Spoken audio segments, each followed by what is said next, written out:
Hey there. Subscribe to my channel. And also press this bell icon.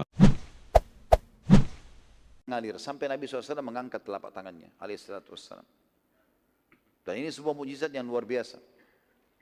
Sekarang kita masuk ke kisah tadi Abu Bashir. Itu tadi riwayat yang saya lupa sampaikan, alhamdulillah teringat. Setelah kepulangan Nabi SAW ke Madinah, keluarlah dari Mekah seorang muslim yang bernama Abu Bashir hijrah ke Madinah. Dan ia dikejar oleh dua orang dari musyrik Mekah. Sampai Abu Bashir tiba di Madinah dan masuk ke dalam masjid Nabi SAW. Lalu dia berkata, aku datang hijrah kepada anda wahai utusan Allah, kata Abu Bashir. Tiba-tiba saja baru berapa langkah masuk, rupanya dua orang musyrik Mekah yang mengejar ini masuk ke dalam masjid. Lalu berkata, wahai Muhammad, kesepakatan antara kita. Jelas kalau orang Mekah ke Madinah harus dikembalikan. Kata Nabi SAW, benar, bawalah dia. Nabi bilang kepada orang Quraisy, bawa Abu Bashirin. Abu Bashir lalu berkata, bagaimana kalian membiarkanku setelah aku menempuh jarak begini jauh, gitu kan? Untuk hijrah, menyelamatkan agamaku. Nabi SAW bersabda padanya, sabarlah wahai Abu Bashir. Semoga Allah memberimu dan sahabat-sahabatmu jalan keluar. Jadi doa ini mirip dengan doanya tadi untuk Abu Jandal. Ya. Di perjalanan sekitar Bir Ali, waktu mau dibawa kembali ke Madinah, di tempat mikot niatnya orang Madinah untuk umrah haji, waktu lagi istirahat, rupanya Abu Bashir berhasil lepas dari ikatan dan mengambil pedang salah satu dari orang Quraisy tersebut, lalu membunuh salah seorang dari mereka, dan yang satu lagi melarikan diri. Dan uniknya, orang musyrik yang lari ini, lari menuju ke Madinah. Gitu kan? Bukan lari ke arah Mekah, lari ke Madinah. Masuk ke masjid Nabi SAW. Tadinya Abu Bashir yang dikejar, sekarang Abu Bashir yang mengejar dia. Gitu kan?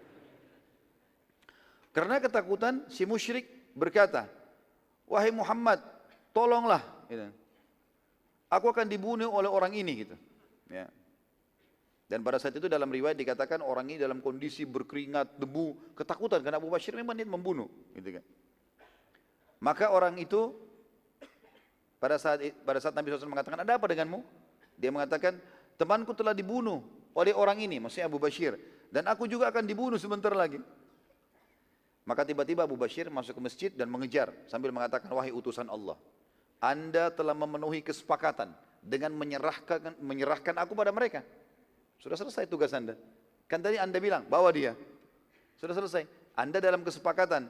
Dan anda sekarang sudah tidak bertanggung jawab. Saya lepas sendiri nih. Tanggung jawab saya. Gitu kan. Kata Nabi SAW, Abu Bashir benar. Sudah bukan tanggung jawab saya lagi. Tadi dia tiba di Madinah, kesepakatan dipulangkan. Itu poinnya. Sekarang dia sudah dibawa pulang, terus lepas. Itu urusan kalian. Gitu kan. Terserah. Gitu kan. Maka orang musyrik itu mengatakan, wahai Muhammad, kesepakatan kita. Kata Nabi SAW, aku sudah menyerahkan pada kalian. Tapi kalian yang telah melepaskannya, maka salah sendiri. Gitu kan. Abu Bashir lalu berkata, wahai utusan Allah, izinkan aku tinggal di Madinah. Kata Nabi SAW, tidak boleh. Karena itu akan melanggar kesepakatan. Gitu kan. Abu Bashir berkata, kalau begitu wahai utusan Allah, izinkan aku tinggal di mana saja aku mau. Asal jangan kembali ke Mekah. Kata Nabi SAW, silahkan saja. Karena engkau tidak masuk dalam kesepakatan kalau begitu. Karena kesepakatannya orang Mekah ke Madinah. Titik. Harus dikembalikan ke Mekah. Tapi kalau kau lari dari Mekah ke kota lain, ke kampung lain, ke padang pasir, terserah. Tidak ada masalah. Gitu kan. Maka Nabi SAW mengatakan silakan. Abu Bashir pun lalu membawa pedangnya dan menuju keluar dari Madinah. Dia tidak membunuh orang itu. Lalu Nabi SAW mengizinkan si orang Quraisy itu untuk pergi. Namun saat di jalan, Nabi SAW sempat mengucapkan kalimat. Waktu Abu Bashir lagi jalan, Nabi bilang, orang ini pandai dan tepat. Andai saja ia bersama dengan beberapa orang yang membantunya, niscaya ia akan menyebabkan peperangan terjadi. Nabi bilang begitu kepada para sahabat, bukan bicara sama Abu Bashir. Artinya, kalau dia jadi penyebab peperangan nanti dengan Quraisy, bukan kita mengkhianati kesepakatan. Ternyata ini isyarat dari Nabi ya, kalau peperangan bisa saja terjadi. Rupanya Abu Bashir dengar itu, ada sahabat yang sampaikan, Nabi bilang begini loh. Abu Bashir bilang baiklah kalau begitu. Abu Bashir lalu menuju ke sebuah wilayah teman-teman, bukan ke Mekah tapi wilayah namanya Ish. Ish ini wilayah yang rimbun dan sering dilewati oleh kafirah Quraisy. Jadi antara Mekah, Madinah, negeri Syam. Di antaranya itu ada satu wilayah di daerah timurnya, baratnya Madinah, itu ada namanya Ish, daerah Ish. Ini daerah yang rimbun sekali, banyak, tapi tidak ada pemiliknya ya, banyak pohon-pohon, tidak ada pemiliknya. Dan kafilah Quraisy suka lewat di situ sambil mereka istirahat di bawah pohon. Rupanya Abu Bashir pergi ke situ. Setiap kali lewat kafilah Quraisy, satu orang ini dia serang. Diserang kafilah Quraisy oleh Abu Bashir. Satu orang diserang sama dia, dilemparin anak panah, dilemparin batu, diserang, terus lari lagi, gitu kan? Seperti itulah. Muslimin di Mekah pada saat mendengar, jadi orang-orang kafilah ini coba menyerang, Abu Bashir lari. Maka mereka daripada buang waktu dan takut Abu Bashir bukan sendirian, maka mereka kembali ke Mekah. Lalu mereka ceritain di Mekah, ada satu orang tuh Abu Bashir yang lari dari Mekah begini dan begitu. Rupanya di Mekah itu banyak orang-orang seperti Abu Bashir. Umat Islam yang mau keluar tapi nggak tahu mau kemana, karena kalau ke Madinah nggak boleh. Mereka dengar rupanya Abu Bashir punya wilayah yang bagus nih, subur. Maka pada lari semua ke sana. Termasuk Abu Jandal tadi. Lari ke wilayah itu. Abu Jandal segera menyusul pada saat itu, lari, berhasil. Maka dia sekarang Abu Jandal berdua sama Abu Bashir. Dua-duanya lakukan hal yang sama. Setiap kafilah Quraisy lewat diserang, lari lagi. Kadang-kadang mereka berhasil mengambil beberapa hal, barang kalau mereka lari. Orang Quraisy merasa terganggu nih. Rupanya perbuatan dua orang ini makin tersebar di Mekah. Akhirnya satu persatu penduduk Mekah lari yang beriman sampai jumlahnya 70 orang. Berkumpul di situ, di daerah Ish itu. Quraisy sekarang sudah mulai terganggu. Waktu dulu cuma satu orang, dua orang. Paling-paling oleh yang diambil satu ekor kambing, mungkin apa. Ini 70 orang bisa. Kafilah biasanya teman-teman, kalau 5 ekor unta, 10, 20, biasa cuma dijaga dengan 20 pasukan. Ini 70 orang, bisa merebut satu kafilah nih, gitu kan. Maka lewat satu kafilah Quraisy berhasil mereka serang, direbut. Orang-orang Quraisynya pada dibunuhin gitu. Maka Quraisy menyuruh surat kepada Nabi SAW mengatakan, bagaimana dengan kesepakatan hai Muhammad? Kata Nabi SAW, aku tetap pada kesepakatan. Quraisy berkata, lalu bagaimana dengan Abu Bashir dan teman-temannya? Kata Nabi SAW, aku tidak ada urusan sama mereka. Saya tidak pernah utus pasukan dari Madinah, saya nggak pernah suruh mereka, ya mereka sendiri yang buat. Maka kata Quraisy, kalau begitu kami akan memerangi Abu Bashir. Ya, berarti kau tidak ikut campur hai Muhammad? Kata Nabi SAW, iya saya tidak ikut campur. Silakan, mau perang sama Abu Bashir silakan. Nabi SAW sudah tahu kalau muslimin mati syahid, gitu kan? Dibiarin saja.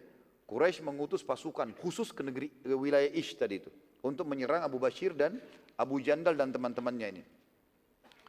Pada saat pasukan Quraisy tiba di sana, rupanya Abu Bashir sama teman-temannya tahu nih, mereka tidak mau sama sekali menghadapi pasukan Quraisy karena pasukan besar.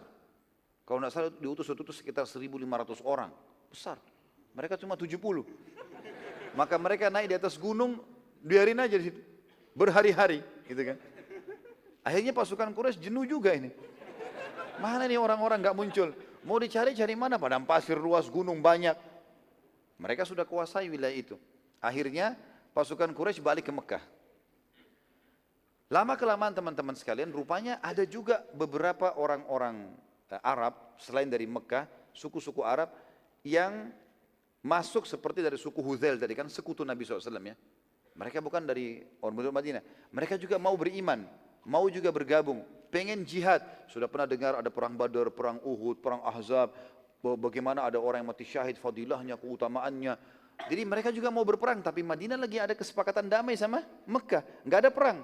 Pintu jihad terbuka di Abu Bashir nih. Maka pada lari ke sana, terkumpul sampai 300 orang. Tadi 70 sekarang jadi 300. 300 sudah pasukan ini kan gitu. Dengan 300 personil, maka sudah seperti pasukan perang dan kafilah Quraisy betul-betul terganggu. Abu Bashir radhiyallahu anhu makin melebarkan serangannya sampai berani menyerang kafilah-kafilah yang membawa makanan ke Mekah. Jadi pasukan yang 300 ini bukan hanya sekedar di Isyad ya, kafilah lewat, tapi mulai menyerang menuju ke wilayah Mekah. Dia tidak masuk ke Mekah, tapi wilayah-wilayah yang dekat Mekah, kalau ada orang yang bawa dari negeri Syam makanan, ditangkapin sama Abu Bashir. Gitu kan. Diganggu Quraisy ini. Quraisy berusaha menyelesaikan masalah Abu Bashir tapi tidak bisa. Akhirnya Quraisy mengutus Abu Sufyan ke Madinah. Lalu berkata, wahai Muhammad, aku menuntutmu pada hak rahim di antara kita. Dan kami menarik khusus syarat yang keluar dari Mekah dikembalikan ke Mekah lagi. Ambil aja kembali itu. Kami sudah tidak memerlukannya lagi. Ambil saja mereka itu Abu Bashir dan grupnya semua. Dan tinggalkan di Madinah bersamamu. Agar kafilah-kafilah kami tidak terganggu. Maka Nabi SAW menerima kesepakatan. Berarti poin itu dihapus ya? Hapus. Panggil Abu Bashir, panggil datang ke Madinah. Maka mereka pun akhirnya masuk ke Madinah. Dan dengan ini tentu saja pasukan Quraisy aman. Kafilah Quraisy jadi aman. Abu Bashir tidak ganggu lagi. Tapi Abu Bashir sama teman-temannya berhasil tinggal di Madinah. Akhirnya mereka tinggal di Madinah. Dan pada saat itu teman-teman sekalian, Nabi SAW memanggil Umar seraya bersabda, engkau telah berkata, hai Umar, di Hudaybiyah itu penghinaan terhadap agama kita. Lihat apa yang terjadi. Ternyata tidak kan? Kita tidak terhina. Bahkan sekarang Quraisy mengutus pimpinannya memohon kepadaku dan kepada kita semua untuk memasukkan muslimin. Jadi bukan cuma Abu Bashir dengan grupnya ya. Siapa saja mulai sekarang penduduk Mekah yang beriman ke Madinah tidak usah dikembalikan ke Mekah. Itu berarti kemenangan buat agamanya Allah. Kata Umar, benar wahai utusan Allah. Sungguh aku mengakui kalau pendapat anda jauh lebih berkah dari pendapatku. Dan Nabi SAW pada saat itu akhirnya memberikan ucapan selamat kepada Abu Bashir karena berhasil lolos. Dan di sisi lain juga pada saat itu teman-teman sekalian keluar sebuah hukum ya, kalau bolehnya seseorang muslim bukan berkhianat ya, tapi mengatur tanda kutip tipu daya dalam peperangan. Makanya dalam sebuah athar disebutkan harbu khida. Peperangan itu sebenarnya tipu daya. Bagaimana orang mengatur itu, kan gitu. Nabi SAW tidak mengkhianati, tapi juga tidak mau membiarkan. Karena kalau Nabi bilang, Abu Bashir harus kau kembali ke Mekah. Semua orang Muslim tidak boleh kembali ke Madinah dan harus kembali ke Mekah misalnya. Maka umat Islam akan disiksa di Mekah. Tapi dengan cara seperti ini maka tidak ada masalah. Ini bukan sebenarnya masuk dalam pengkhianatan, tetapi tipu peperangan yang mesti atau dibilang dibolehkan dalam Islam. Sebagai penutup teman-teman sekalian, kita tutup dengan mentadabburi surah Al-Fath. Surah Al-Fath. Sebenarnya surah Al-Fath ini sangat berhubungan sekali dengan kesepakatan Hudaybiyah, pembebasan kota Mekah dan perang Khaybar. Ini bisa kita bahas sekarang, kita bisa bahas juga nanti di perang Khaybar, kita juga bahas di pembebasan kota Mekah. Tapi untuk melengkapkan bahasan kita dan kemungkinan besar ya, saya bahasakan dari sekarang, akan ada pengulangan pembahasan tentang surah Al-Fath ini, karena sangat berhubungan dengan 3 kejadian tadi. Surah Al-Fath, surah nomor 48, terdiri dari 29 ayat. Hey there. Subscribe to my channel. And also press this bell icon.